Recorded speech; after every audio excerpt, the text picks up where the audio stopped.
Ahora, ¿qué tal? Ahora sí. Bienvenidos a un nuevo evento de Crítica y Ciencia. Bueno, pasaré directamente a hablar en inglés, ya que el tiempo es corto y tenemos a un invitado de una magnitud especial.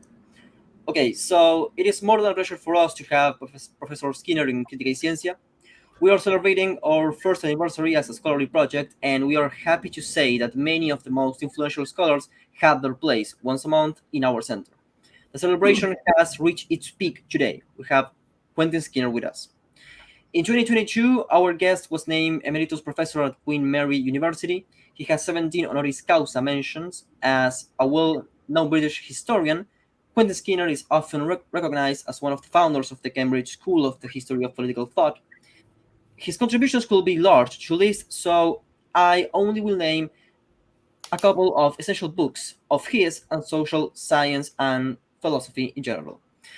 The Foundations of Modern Political Thought, Visions of Politics, and his works on Hobbes and Machiavelli. But today, we are in this event to analyze one of his most famous works, Liberty Before Liberalism. That book is celebrating 25 years in 2023. Last year, Cambridge University Press edited Rethinking Liberalism Before Liberalism, as the name of this event, a compilation by Hannah Dawson and Annalyn de Diane, where leading historians and philosophers reveal the neo-Roman conception of liberty that Quentin Skinner unearthed as a normative and historical hermeneutic tool of enormous ongoing power. So, thank you, Professor Skinner, for being with us. And I leave Nicolás with the first question. Well, Professor Skinner, it's a pleasure to have you here in Crítica y Ciencia.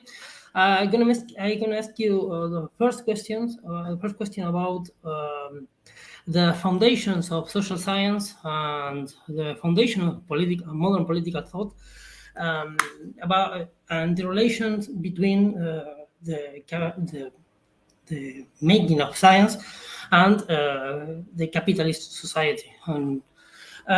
From your point of view, can the emergence of and evolution of social science and political philosophy be read as historical process that meet concrete needs concerning the dynamics of capitalism and capitalist society?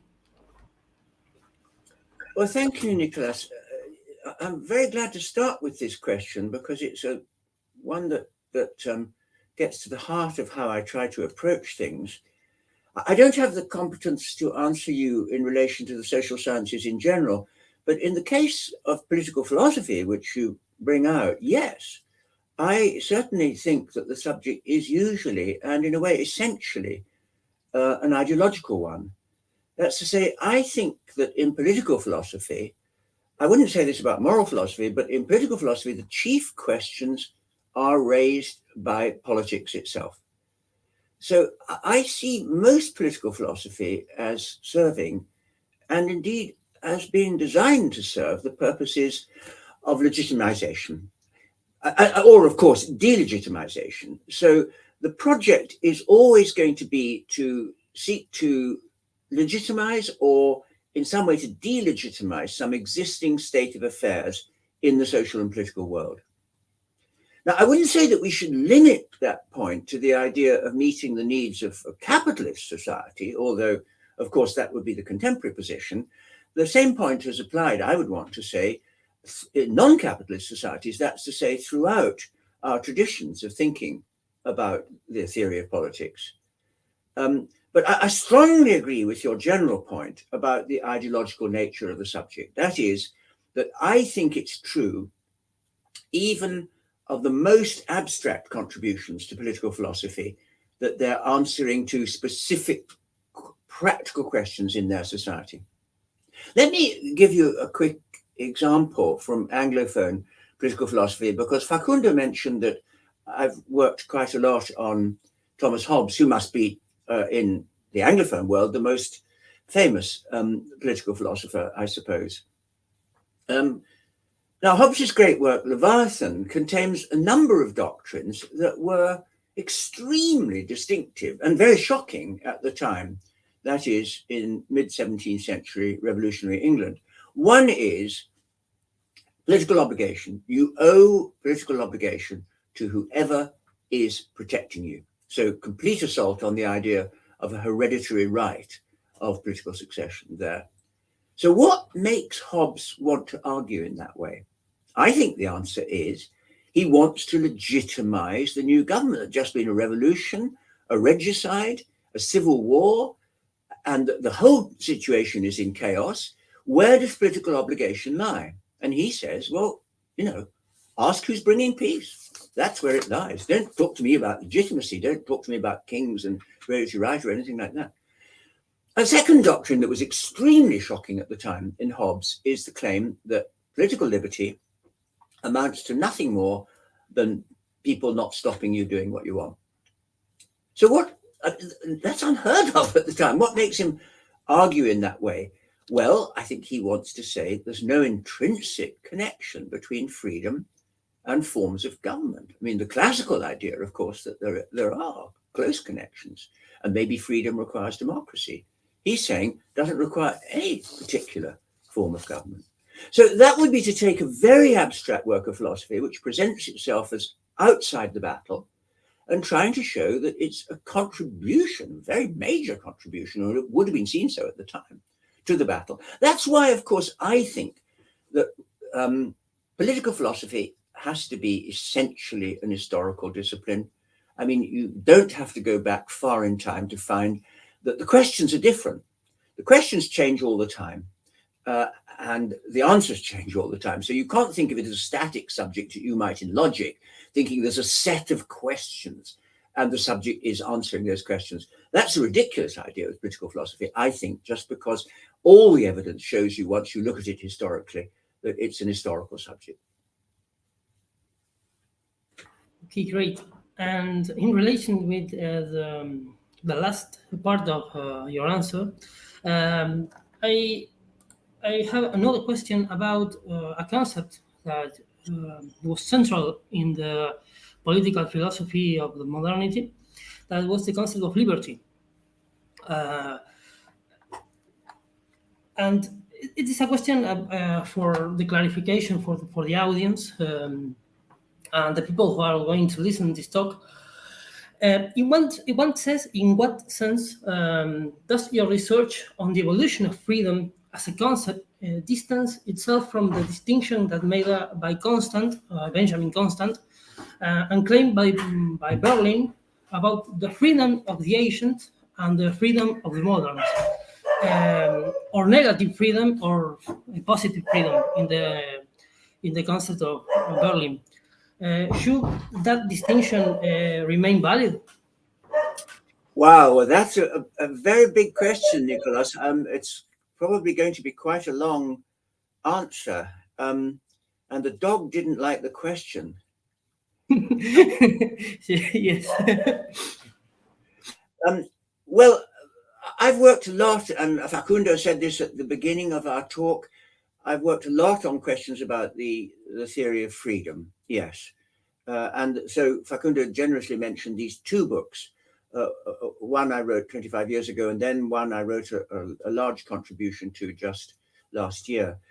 So the work I've tried to do on the theory of freedom has come up with a typology which is just altogether different from that of the philosophers in the recent Anglophone tradition. I'm only really speaking here of the Anglophone tradition, although it's certainly true also, I think, of the French, the Italian, the other traditions I know well. So it's different from the Anglophone tradition as represented by someone whom you cite, a very celebrated recent political philosopher of ours, of course, Isaiah Berlin, or more recently than him, John Rawls. They're both recent. I mean, I knew them both personally.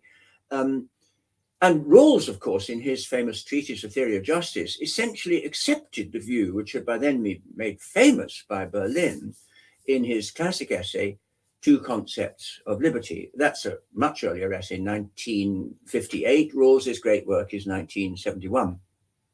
So as you say, the two concepts that Berlin tries to isolate are what he calls negative liberty and positive liberty.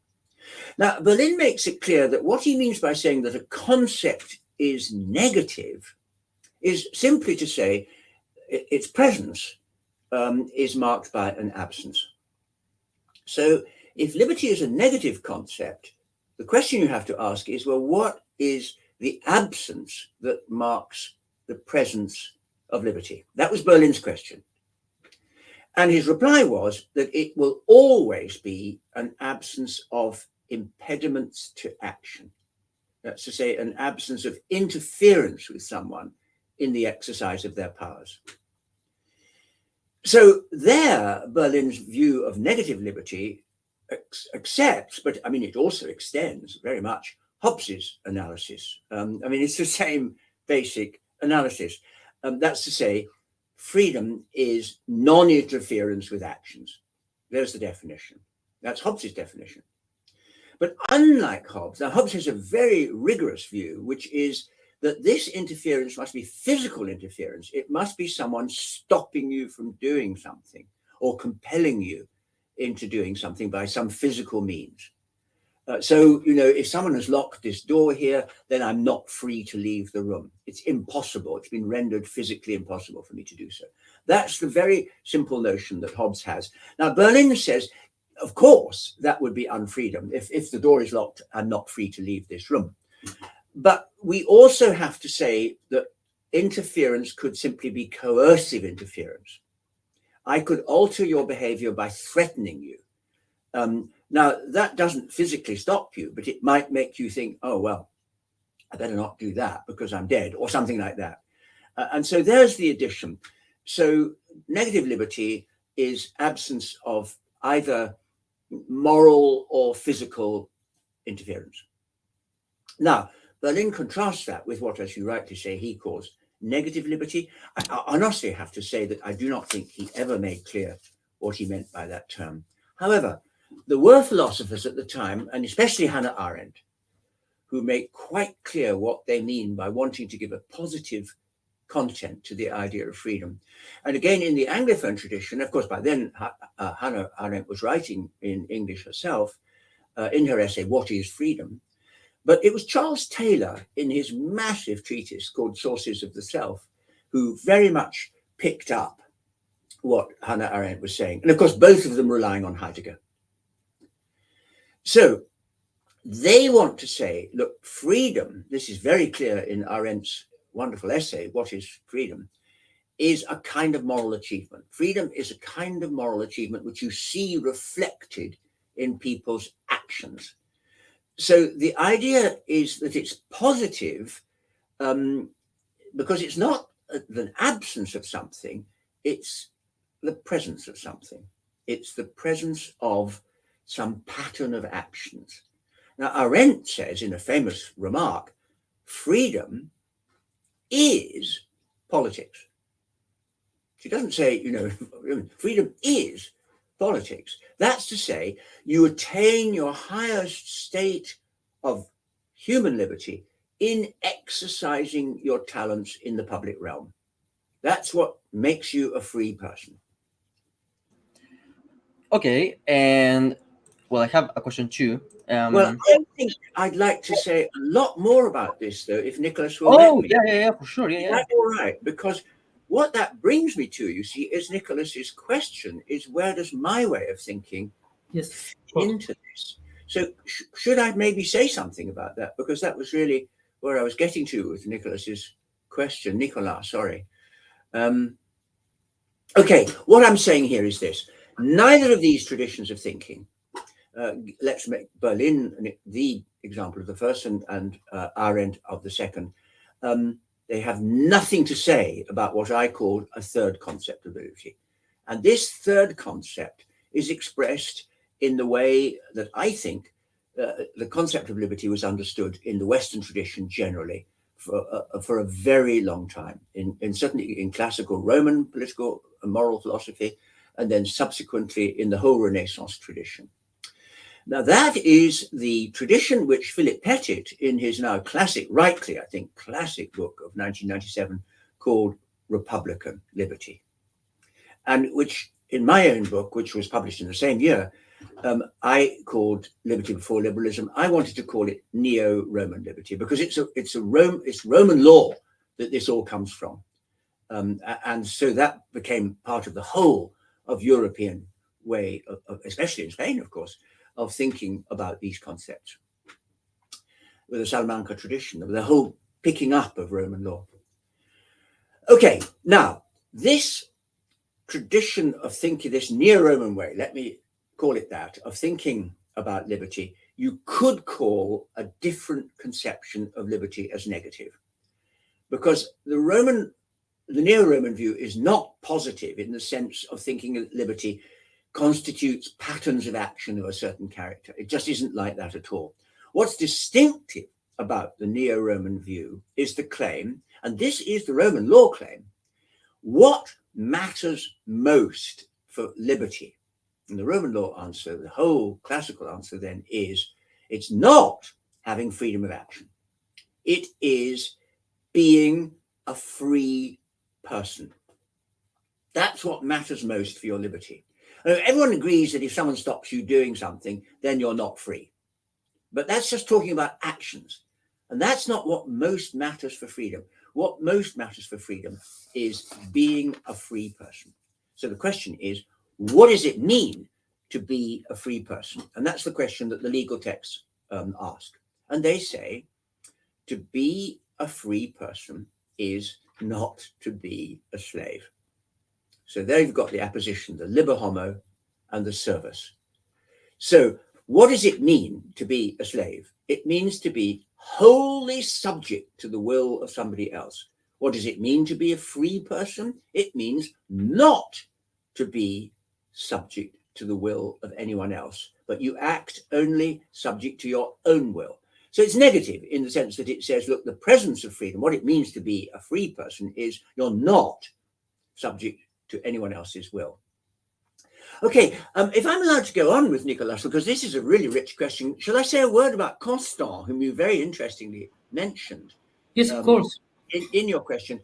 Now, for Constant, I mean, he's a remarkable intervention in this case. Liberty is not the view, modern liberty for Constant is not the view that liberty constitutes non-interference. It's not Hobbes's view. It's not what becomes Berlin's view. Constant is usually very critical of Rousseau, but there's one point in which he says, I completely agree with Rousseau. And of course, this shows you Rousseau's classical heritage, which is that Constant wants to say, I agree with Rousseau that what it is to be free is to be able to act according to your own will in consequence of not being subject to anyone else's will. And of course, that's Rousseau's definition of freedom. He's a pure neo-Roman. And of course, Kant inherits that from Rousseau. So what Constant, however, dislikes in this way of thinking is that he thinks that it ignores individual rights. And he also thinks it's inapplicable. That's why it's the liberty of the ancients, because the modern world is not merely a world of individual rights. It's a world in which commercial societies have made the pursuit of self-interest the paramount concern. And so the idea that freedom consists in a constitution in which everyone involves themselves, the freedom of the ancients, the free constitution, the republic, Constant says, look, we just haven't got time for that nowadays, let alone the fact that it's not a theory of rights. It just doesn't apply in a commercial society. But of course, for Constant, that answer is solved by representation, as it is not for Rousseau. Rousseau, as you know, completely rejects representation. And it has to be your will that somehow enters into the law. And then there's the whole theory of the general will. Constant says, no, that's rubbish. What you have to realize is the great discovery, and it's the great discovery of the American and the French revolutions, is it can all be done by representation.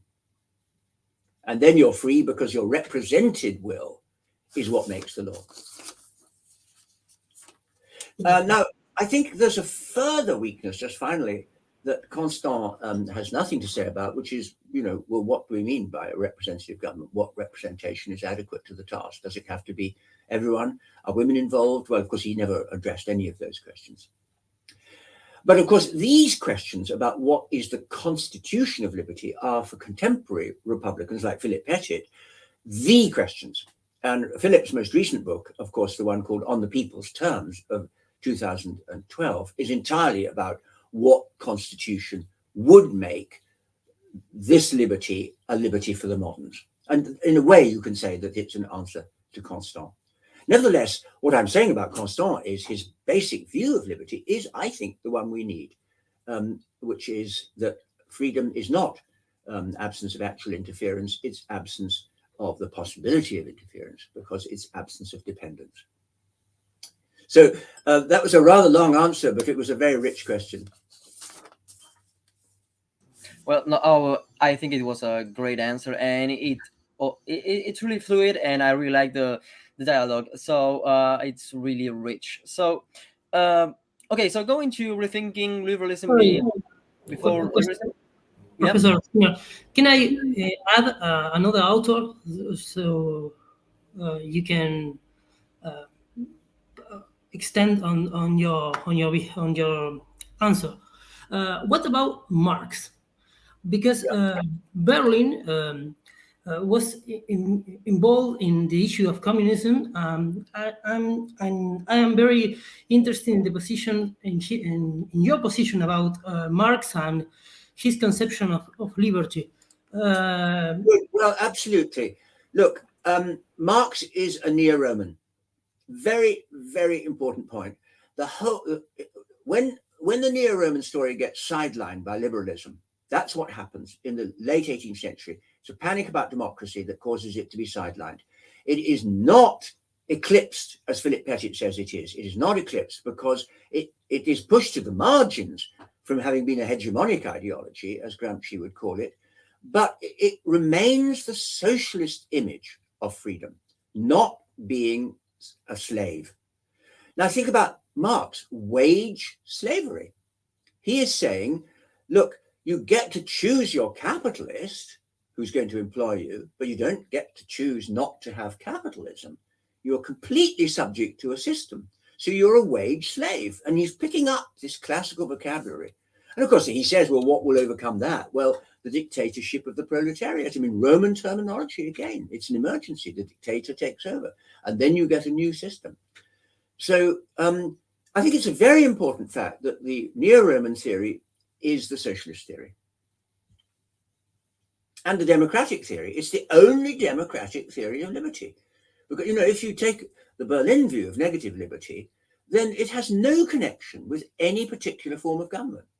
Because the question is, how far are the laws interfering with me? And then, of course, as Berlin even says, you know, you might be much less interfered with under an enlightened despotism. You might be, if it's a benign one. And for of course, a socialist, that completely misses the point, which is that it's disjoined liberty from equality. Okay, so Facundo, on we go. Okay, so no, but I think that addressing Marx's sense of liberty is totally well, essential for this talk. So, but in the final chapter of Rethinking Liberalism Before Liberalism, you answer some of your critiques by establishing a division between the concept of liberty or freedom itself and the empirical practice. So I'm establishing like a separation here. If the theory were applied in hierarchical, counter-revolutionaries or slave societies, that will not undermine the idea's potential. So, nevertheless, I find this reasoning to fall into like in some sort of authenticity trap. Like I can say the same for negative liberty. No society follow society. No society follow Hayek, Bentham, or Ferguson thoughts on liberty, because no one used the pure concept of negative liberty itself. So, in that sense, what will be the logical consequences that make the negative liberty undesirable, while the potential of the neo-republican notion seems to embrace a better outcome? Better outcome. Well, I think there is a better outcome, Facundo. I think that what I'm calling the neo-Roman view has a better outcome in that it focuses on an entire dimension of thinking about liberty that writers in the liberal tradition, like Berlin, simply ignored. And that is that your freedom can be taken away not just by actual interference. I mean, the neo-Roman never denies that, by the way. And, you know, there's been some literature recently about how there's only one concept of liberty. Everyone agrees that you're unfree if you're stopped from doing something. Well, sure, I'm saying, but that is not what they think most matters. What most matters is being a free person. And they want to say, look, this talk about absence of interference doesn't give you either a necessary or a sufficient condition of unfreedom.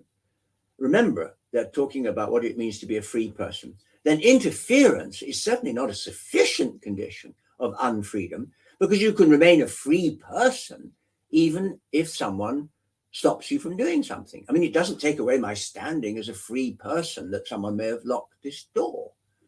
I mean, that might be a momentary inconvenience, but it isn't a state. It isn't the state of the wage slave under capitalism, a permanent condition.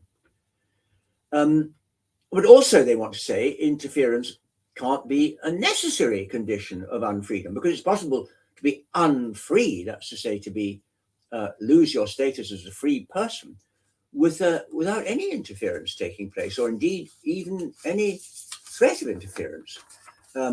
I mean, so for example, the classic example, always in the Roman discussions, is what if you're a slave but you have a completely benign master? He's absent, or he doesn't mind, or then your behavior will not be regulated. It won't be constrained in any way. You won't be interfered with. But the point is that you're still subject to his will. The question is not what is happening to me. The question is what could happen to me with impunity. And it's the addition of that whole dimension of what could happen, which is what is at the heart of the Neo-Roman case. You could say this, and this is why I think it's better, Facundo. It adds to all this talk about non-interference, the thought that fundamentally freedom is not about actions. It's the name of a status in society, which you may or may not have. Well, now you say the potential of the idea is surely going to be undermined in a slave society, for example. And sure, of course, right up to modern times, and Marx is very keen on this point, freedom is not for everyone. It's not for the wage slave. They're not free. I mean, they are slaves, wage slaves. But I don't think Marx ever supposed that that damaged the value of the underlying claim. On the contrary, it's supported by the underlying claim that freedom consists in not being subject to somebody else's arbitrary will. The capitalist who employs you on his terms and can get rid of you the moment he wants. So what it's saying is, in earlier societies, this notion was applied too narrowly, I want to say, too narrowly. But there's no reason why we shouldn't apply it democratically and ask the same question about absolutely everyone in the society and want the same answer. So in an earlier society, the question wasn't asked about women. Now that would be unthinkable. Yeah, well, you were mentioning Arendt actually a couple of minutes ago, and even if Kant is, according to Liberty Before Liberalism, the pivotal of liberal thought, Kant, that evaluates the individual as isolated, will notably influence Arendt, Habermas, and Bobbio in social liberalism, mainly in terms of democratic development. And the same can be said of John Stuart Mill, who had a mixture of positive and negative liberty, essential for welfare state thinkers. I'm thinking in the British welfare state, basically. So are there any properties shared in these two traditions with the Neo-Roman approach? Oh, that's very interesting. Well, Kant is, taking it largely from Rousseau, is a Neo-Roman. I mean, that's exactly his view about freedom. It's the name of a status, and it's the status of someone who, of course, in Kant, it has to be a rational will, but that's also a classical thought because of the classical distinction between liberty and license. And Kant is taking up that whole. So there's been a lot of recent literature on Kant emphasizing that he is one of the leading modern, what I want to call Neo-Romans. Well, Arendt doesn't get any of that out of Kant. She just doesn't. I mean, she has a completely different understanding of freedom on my account. Nor does Habermas. Habermas has the view that freedom is absence of interference. He doesn't disagree with Rawls there. Bobbio I'm less clear about, a subtle, interesting thinker, but of course greatly influenced by Hobbes, on whom he wrote a lot. So I would say no, they haven't really taken what, of course, from my perspective, they should have taken from Rousseau and Kant, who are classic cases of Neo-Romanism. Yeah, but I'm saying this because it is like a quite odd genealogy of saying that in some authors that John Stuart Mill, Bobbio, and Habermas are like the social liberalism or something like that, and it's more complex than that. So if they are not neo-Roman, I have to assume logically that they are not socialist at all. Well, okay, let me say a word about John Stuart Mill. My view about John Stuart Mill, I mean, there's a great deal of literature about this, and I'm not really pretending to be the full expert here, but I actually think there can be no doubt that Mill, between the famous essay on liberty of 1859 and the essay on the subjection of women 10 years later, he simply changes his mind. That's what we've got to say. He changes his mind. The core doctrine of the 1859 essay on liberty is that to be at liberty is to be free from coercive interference, in which case you can develop yourself, develop your personality. He's very interested in self-development, as we all know, but that self-development is based on the idea that you're not being coercively prevented from the self-development. So it's a completely liberal analysis of freedom, of the kind that he'd inherited from the utilitarian tradition. But when we come to the subjection of women, he wants to say that you can be unfree even if there is no coercive interference, because you may live, notice the title, in subjection to someone. It's on the subjection of women. They're not necessarily stopped from doing things, but they live in a state of subjection. It's an almost Marxist insight. And indeed, it's very close to Marxist insight. And so by this time, Mill, no doubt influenced by Harriet Taylor, let's be sure that we give her the due, thinks that women, in important part of their lives, are in subjection to men. And he gives two examples. I mean, one is fascinating, of course, because of the pun, the double meaning in the English language. At the time he's writing, women did not have the legal right to make their own wills. So he's saying, so they don't have their own will, because on their death, all their property goes to their husbands automatically. Also, it's very important that they don't have the right to vote. And so when it comes to representation, their will is not represented. They are represented by men. So again, they're subject to the will of men. And that means that they are unfree. So he simply changed his mind. That's what I would want to say. And well, this is like one of the good guys. Oh, okay, but I have a question that it wasn't discussed, and I actually thought about it while you discussed Roman law. How where is the bridge? What is the link between Roman law and common law? Because of course, neo-Roman theory is essential for English revolutionaries. So where's the connection? It's like it's totally the opposite poles in very interesting. Well, common law and Roman law are very different in relation to the law of property.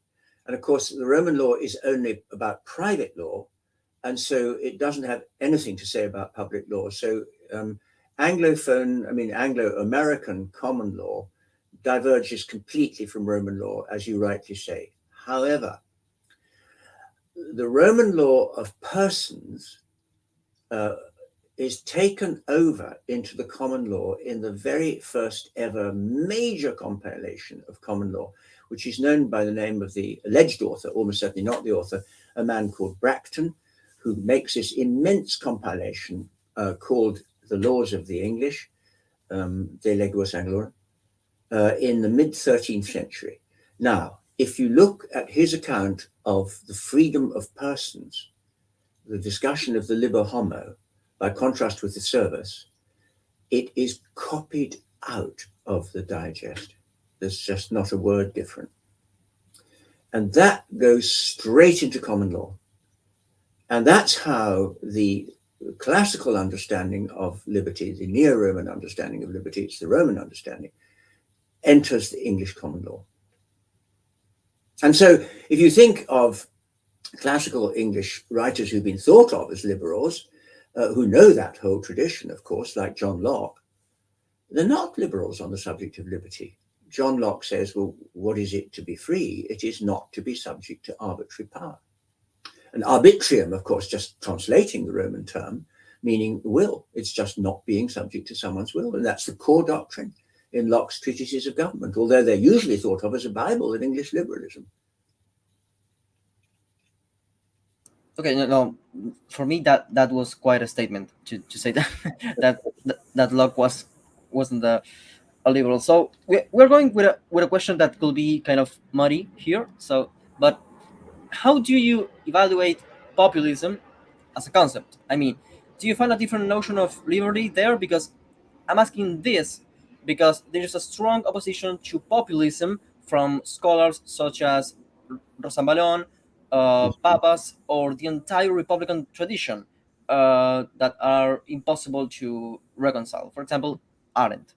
Yeah, absolutely. Well, Rosan Vallon, whom I greatly respect and of course know quite well, has been presented himself as a great enemy of populism. I mean, he's a very powerful liberal thinker. I mean, I think as far as I can see, in contemporary politics, this term populism is used to refer, well, really to two things, isn't it? One is the view that even in so-called democracies, the view of what an elite might call the ordinary people, their views are simply given less weight, less attention than the views of elites. But in addition, I think the populist view, or at least the view of some populists, you might think you see this in, well, no, I can't say, but I have the sense that there's also the view that the real people constitute a force that's more concerned with justice, especially it's more concerned with equality, than allegedly self-serving elite groups. I mean, the accusation is usually that the elite groups who have the power, they have the wealth, they do it by giving themselves preferential treatment over the people as a whole. But now your question is any of that articulating a view about liberty? Well, not explicitly, but I think if populism, as I've spoken about it there, might be said to imply a view about political liberty, personal liberty, I would think that it's going to be the view that what it is to be free is to be able to do as much as you can what you want. So, I mean, obviously that looks like the kind of populism that supported Trump and that Trump supported in the United States, because sometimes that right-wing populism can look as if what it really is, it's an accusation against the legitimacy of the state. The state imposes law, law takes away freedom. So maximizing freedom is minimizing law. I don't think that's too much of a caricature of a certain form of populism. Well, of course, that is based on the view that what it is to be free is not being interfered with. Minimum interference, maximum liberty. I think that looks like a doctrine of populism about liberty. But there could also be a left-wing populism, which wants to say that the misfortune of ordinary people with respect to rich and powerful elites is that the elites end up by dominating ordinary people, in which case you would have to say, well, that is a Neo-Roman view of liberty. So I don't think it's tremendously clear. It's all rather implicit, but that's what I would incline to say. Well, it leaves like an open question. Yeah, yes, absolutely. And well, I have one more question, and I don't think if we have time, Professor Skinner, for two questions from the audience after my question. Okay. Okay, thank you. So again, well, I I well, after this talk, I will have to write this again. But back in the day, I didn't see. I'm formulating an operative scenario for the Neo-Roman approach. It has Oh, an like a harmonic relation with democracy, but I cannot see empirically in a modern state. The same will apply to social media surveillance. That is what you mentioned in the last chapter of Rethinking Liberty Before Liberalism. That the Neo-Roman theory could be applied, for example, to social media as surveillance, in the sense that it's something yeah. that is a cohesion that is above us. So anyway, so if they do not exist, we will have to give our information to the mail service or magazine subscriptions, or if we have to vote or whatever. So there's always some restriction to our will. So that Yeah. is the thing that the Neo-Roman theory, uh, for me, I cannot see empirically. I see. Okay. Well, that's really interesting. I don't think that you're subject to the mail service in the way that you're subject to. Let me come back to the question of surveillance, because I think, Facundo, you're certainly right that there will continue to be resistance to trying to apply a neo-Roman approach. I mean, think of the resistance to Marxism with a similar view of liberty. In contemporary political debate. You can see this in the extremely hostile reaction that Philip Pettich's work and my work has had in some quarters, especially in sort of right-wing and liberal quarters.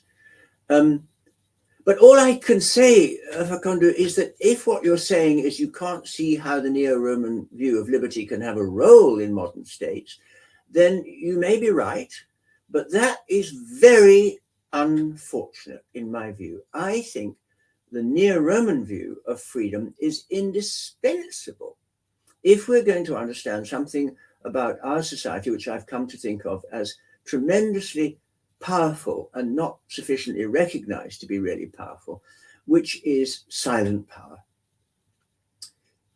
Let me say a word about silent power.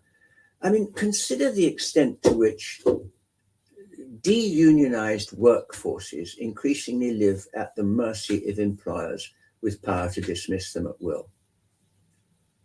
They may not do so, but they could do. There's a silent power there, which everyone is aware of.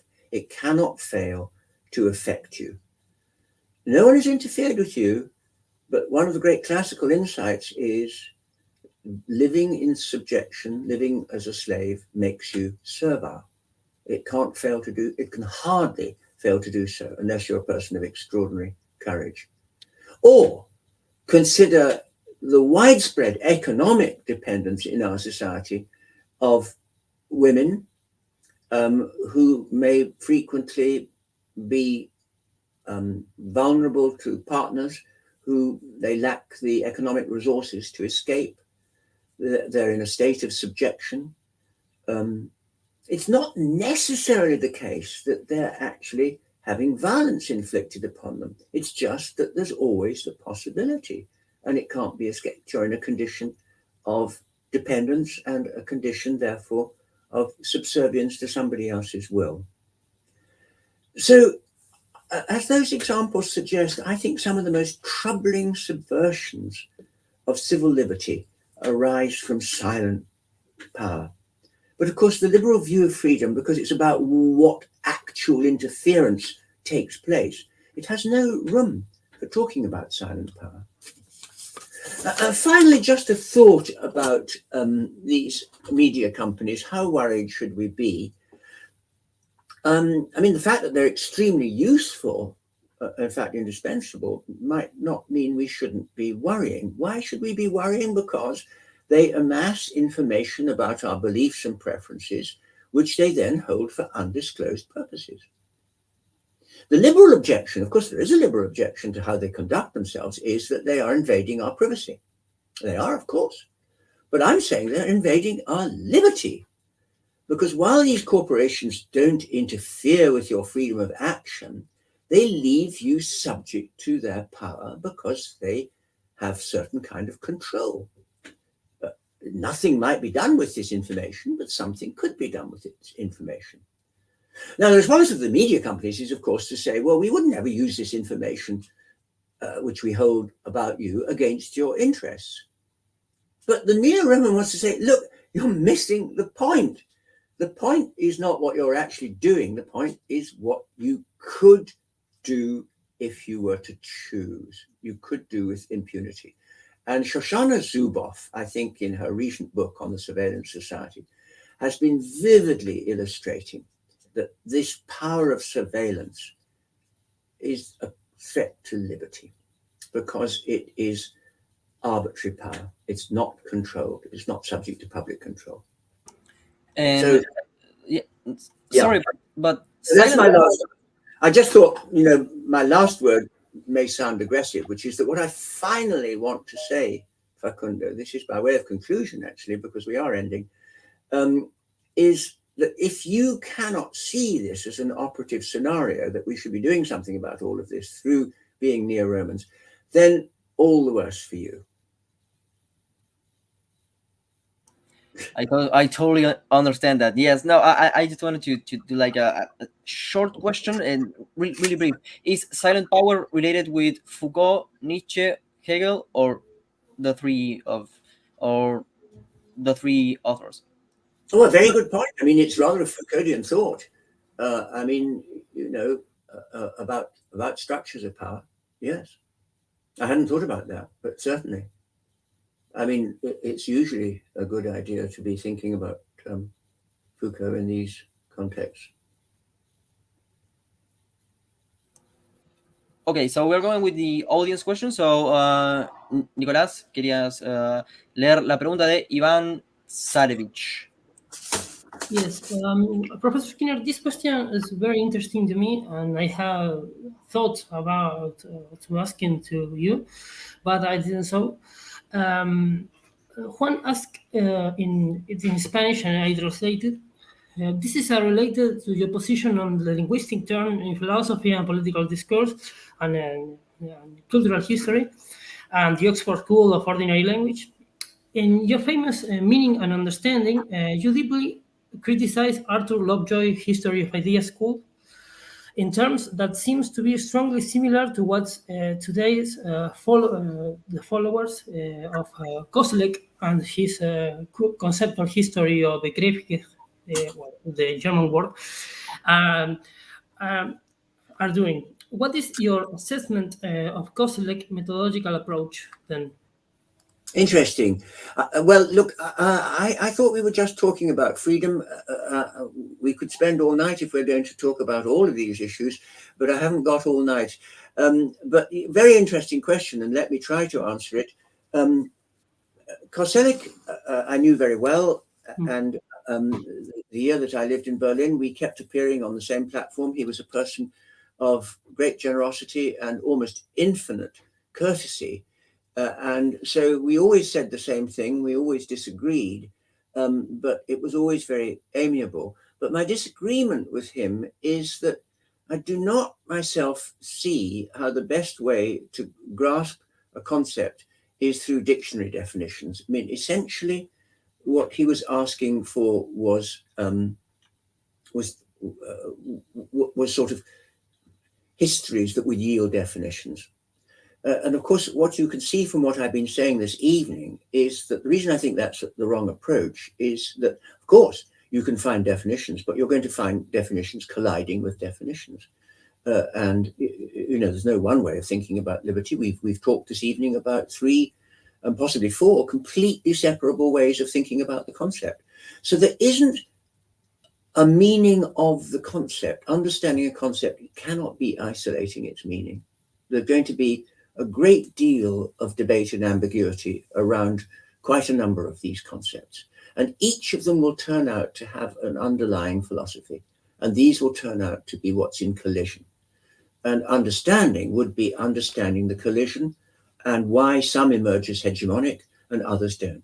That carries me straight back to the answer to the first question that you raised, which is simply to say that the answers lie in a contextual understanding of the society in and for which these texts are being written.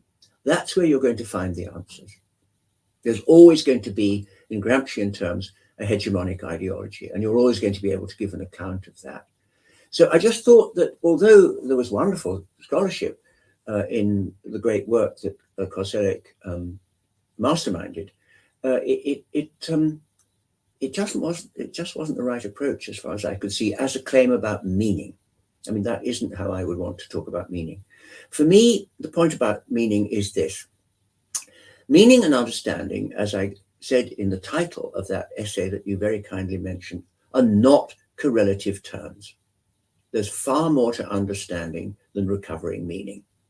And the most obvious thing there is what is being done with this concept. Understanding a concept, I mean, it's pure Wittgenstein at this moment. A concept is a tool. It is not a defined term. A concept is a tool, and understanding a concept is understanding what can be done with it. The range of things will tell you not the meaning, but that's what the understanding of the concept will be. Okay, thank you. Ultimately, what lies behind this is the idea of Wittgenstein's idea that, as he says, words are also deeds. Words have definitions, words have meanings, but words are also deeds. I mean, what Austin in the English tradition picks up and talks as speech acts, they're actions. When I say something, I do something. I criticize, I add to, I agree with, I dissent, I denounce, and so forth. It's a very, very complex matter once you do this level of a philosophical text, but understanding is understanding all of that that's going on. Meaning, of course, is the vehicle, but understanding is far more than grasping the meaning.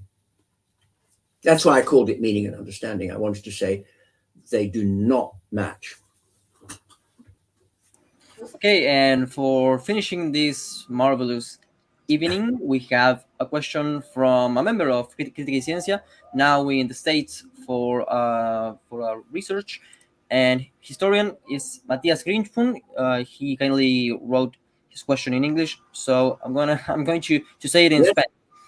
Una pregunta para el profesor Skinner: ¿qué se puede decir respecto a la libertad en un régimen autoritario donde la libertad de un grupo depende de la de estar ¿cómo sería, Nicolás? Subyugado a otros grupos sociales, raciales o incluso países? Sí, subyugado está bien. Uh-huh. Good. Well, wonderful question on which to end, because I can give a fairly straightforward answer to that from the Neo-Roman tradition. A society in which one group is subjugating another group is what Roman law and common law would call a slave society. I mean, slaves are chattels, but the way that the law thinks about a slave is that this is someone who is wholly subject to somebody else's will. So if you are living in a society in which in any arena of your life you can say, I'm completely subject to the will of this other person, then this is what Mill is talking about in the subjection of women. If you're in subjection to somebody else, you are unfree. You have been wholly deprived of the status of a free person. And so why I said that the Neo-Roman view aspires to be a democratic view of freedom in the way that the liberal view simply doesn't. It agrees that freedom is compatible with many different regimes. For the Neo-Roman, in the end, the only form of government which is compatible with freedom is democracy. And this is the best way for ending this talk, I guess. Well, thank you for the questions. Wonderful questions. I've greatly enjoyed myself. And thank you for the additional questions at the end and the ones you interpolated. Makes me think on my feet, which at my age is a good thing to be made to do. I have to say that Quentin had the kindness of reading all of the articles and he watched the videos of Crítica y Ciencia, and I mentioned some of his degrees, and it is uncommon to see that someone that anyone will see as fundamental for social sciences and philosophy is in Crítica y Ciencia. For us is a pleasure. Thank you so much for your time. Facundo, if we are not teachers, we're nothing. Indeed, yeah. Well, thank you all very much, and buonanotte. Okay. Bye. Ok, este fue otro evento en vivo de Crítica y Ciencia. Soy Facundo Guadagno. Nicolás di Paola, muchísimas gracias por estar del otro lado. Thank you very much, Professor Skinner, for your time and your generosity. Bye. Thank you very much. Thank you. Good night. Good night.